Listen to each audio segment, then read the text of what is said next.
দর্শক, একদিকে যেমন কোটার পক্ষে আন্দোলন চলছে, অন্যদিকে কোটার বিপক্ষে আন্দোলন চলছে।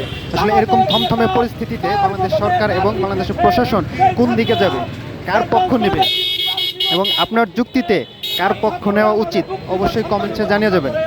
আমরা সারা দেশের ছাত্রলীগ, যুবলীগ, আওয়ামী লীগ যারা মুক্তিযুদ্ধের চেতনা ধারণ করেন তাদের কাছে আমরা বলতে চাই, আপনাদেরকে সাথে নিয়ে এই রাজাকারদেরকে আমরা প্রতিহত করবো।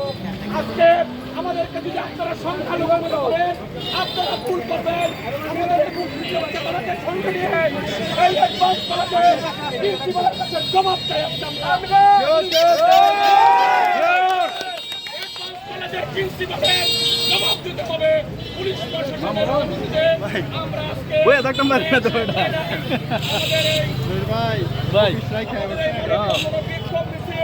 সুন্দরভাবে স্বাক্ষর উপস্থাপন করেছেন।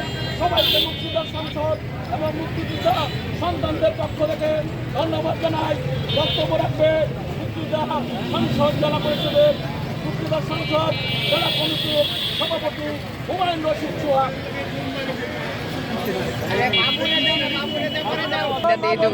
কষ্ট করে তারা এই বাংলাদেশ আর স্বাধীনতার সময়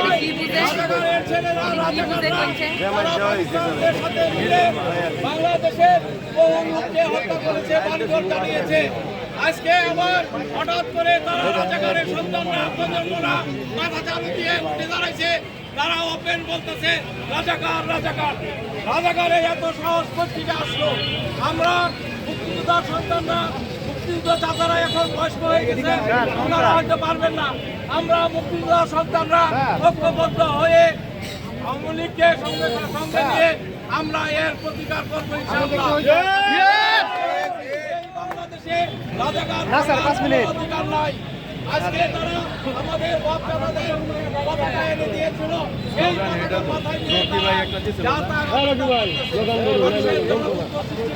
স্লোগান দেন আপনারা। আমরা মুক্তিযোদ্ধা সন্তানরা এর প্রতিকার করবো ইনশাআল্লাহ। ধন্যবাদ সবাইকে। সমাজ জেগেছে, সমাজ জেগেছে, বিনা যেতে দেব না, বিনা যেতে দেব না। সমাজ জেগেছে, বিনা যেতে দেব না।